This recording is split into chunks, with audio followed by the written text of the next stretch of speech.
अस्सलाम वालेकुम। आप मुझे जानते होंगे, मुझे हकीम हाजिक कहते हैं। आज मौजू है शुगर के मरीज़ बहुत ज़्यादा कमज़ोर क्यों हो जाते हैं, अचानक इनका वेट बहुत ज़्यादा लूज़ क्यों हो जाता है। इनिशियल स्टेज में बहुत से लोग आते हैं, अचानक उनका वेट बहुत ज़्यादा लूज़ हो जाता है और वो बहुत ज़्यादा कमज़ोर हो जाते हैं। आखिर क्यों? आज मौजू ये है, इस वीडियो को आखिर तक देखें। और ये वीडियो आपने अगर देख लिया, आप इनिशियल स्टेज में है तो आपकी एक तो परेशानी ख़त्म हो जाएगी और दूसरी तो आपका शुगर लेवल बगैर किसी दवा के हमेशा कंट्रोल में रहेगा। तो इस वीडियो को आप आखिर तक ज़रूर देख लीजिए, चंद मिनटों की वीडियो है। सबसे पहली बात इसकी वजाहत करता चलूँ कि शुगर, याद रखें कि हमारे ग़िज़ा में सबसे ज़्यादा अहमियत के हामिल जो चीज़ है वो है कार्बोहाइड्रेट। 80 से 90% जो है हम कार्बोहाइड्रेट अपनी ग़िज़ा में खाते हैं।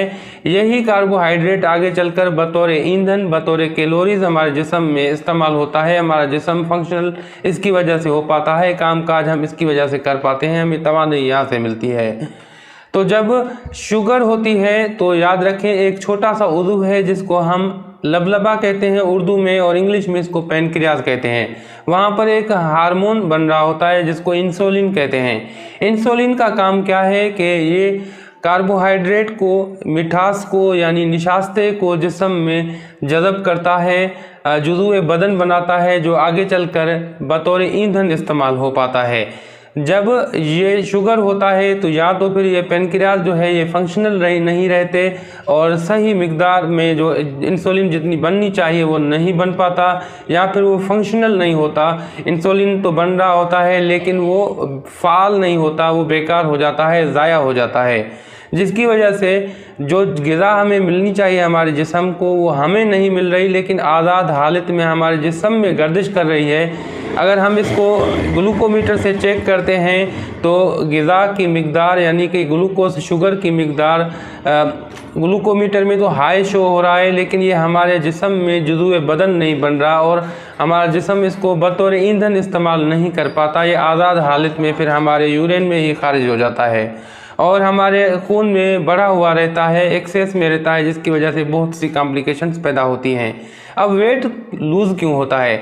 जब जिस्म को ग़िज़ा मिलनी चाहिए जो कि ग्लूकोज की सूरत में, कार्बोहाइड्रेट की सूरत में, जब वो नहीं मिल पाती तो जिस्म में वाफिर मिकदार में बहुत सी जगहों पर, जैसा कि बेली फैट होती है, बहुत सी जगहों में फ़ैट होती है जो कि स्टॉक होता है, फिर उस फैट को बतौर ईंधन, बतौर ग़िज़ा जिस्म इमरजेंसी की सूरत में इस्तेमाल करना शुरू कर देता है। तो इसकी वजह से हमारा जिस्म गलने लगता है और हमारा वेट लूज़ होने लगता है, फैट कम होने लगता है, आपका वेट बहुत ज़्यादा लूज़ कर जाता है और आप बिल्कुल वीकनेस और कमज़ोरी महसूस करना शुरू कर देते हैं। इसको बैलेंस में रखने के लिए कई तरीके हैं, लेकिन जो तरीका मैं आपको बताऊंगा वो इंतहाई मुफीद है, क्योंकि ये बिल्कुल बेदरर है, बग़ैर किसी दवा के आप इसको कंट्रोल कर सकते हैं और कोई ख़र्चा भी आपका नहीं आने वाला, कोई साइड इफ़ेक्ट भी आपको नहीं देखने वाले।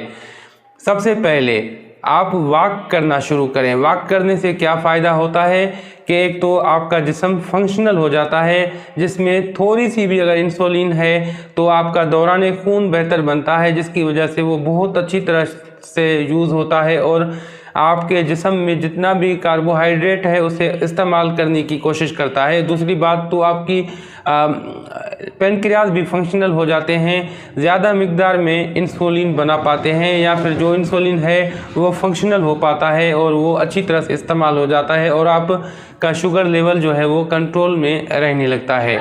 दूसरी बात, सबसे पहले अपने लाइफ स्टाइल को चेंज करें। एक तो आपने वॉक करना शुरू कर दिया, सुबह शाम जितना हो सकता है उतना कर लीजिए। अब दूसरी बात तो आप सलाद का इस्तेमाल और डाइटरी फाइबर वाली सब्जियों का इस्तेमाल ज़्यादा से ज़्यादा करेंगे, सालन का इस्तेमाल ज़्यादा करेंगे, रोटी का इस्तेमाल कम करेंगे, क्योंकि रोटी में बहुत ज़्यादा कार्बोहाइड्रेट होता है। जिनको इनिशियल स्टेज में शुगर हो जाता है वो सबसे पहला काम ये करते हैं कि मिठास वाली तमाम चीज़ें बंद कर देते हैं, लेकिन वो कार्बोहाइड्रेट को नहीं बंद कर पाते, क्योंकि कार्बोहाइड्रेट में ऐसी चीज़ें होती हैं जिनको बंद करना काफ़ी मुश्किल और दिक्कत भरा काम होता है। मसलन गंदम की रोटी, जो कि बहुत से लोग नहीं छोड़ना चाहते और नहीं छोड़ पाते। तो गंदम की रोटी आप कोशिश करें कि देसी चक्की का आटा ले आएँ, उसमें बगैर छाने उसमें से चोकर आप बिल्कुल ना निकालें। जितना भी चोकर या छान निकलता है किसी और के लिए आप रोटी पका रहे हैं घर में, तो वो भी जिसको शुगर है उसकी आटे में मिलाएं और उससे रोटी पकाएं, ताकि उसमें फाइबर की मिकदार दुगनी हो जाए और वो रोटी जो है आपकी शुगर लेवल को न बढ़ा पाए। तो एक तो फाइबर वाला आटा इस्तेमाल करें। उसके बाद दूसरे नंबर पर सब्जियों का इस्तेमाल ज़्यादा करें और ग़िज़ा में ज़्यादा से ज़्यादा सलाद का इस्तेमाल करें, कच्ची सब्जियों का इस्तेमाल ज़्यादा करें और कोशिश करें कि सालन ज़्यादा खा जाएं और रोटी कम खाएं। अब जब आप रोटी खा रहे हैं तो कोशिश करें कि एक टाइम में दोपहर में आप खाते हैं, मसलन आपने 2 रोटियां खानी हैं, तो कोशिश करें कि 1 रोटी खाएं और 1 रोटी 1-2 घंटे के बाद खाएं, ताकि वो अच्छी तरह से हज़म हो जाए, जुज़ू बदन बन जाए, जिस्म का हिस्सा बन जाए। तो फिर दूसरी रोटी आप खाना शुरू करें जब उसका मेटाबॉलिज्म अच्छी तरह से हो जाए, वो हज़म हो जाए।